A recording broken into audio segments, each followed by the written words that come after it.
Welcome to the Visual Fractions YouTube channel.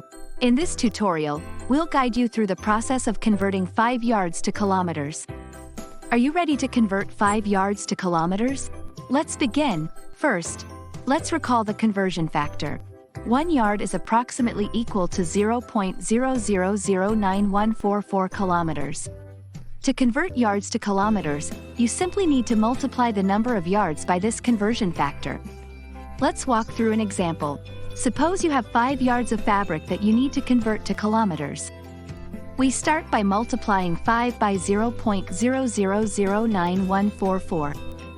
This gives us approximately 0.004572 kilometers.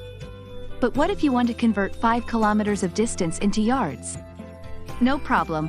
To convert kilometers to yards, you need to divide the number of kilometers by the conversion factor of 0.00091144. Let's walk through an example of how to convert 5 kilometers of distance to yards. We start by dividing 5 by 0.00091144. This gives us approximately 5,468.066 yards. Remember to round this number to the nearest whole number, so our final answer is approximately 5,468 yards. And there you have it. Converting 5 yards to kilometers and 5 kilometers to yards is simple once you know the conversion factor. If you found this tutorial helpful, please hit the like button and subscribe to Visual Fractions for more informative content. Thanks for watching.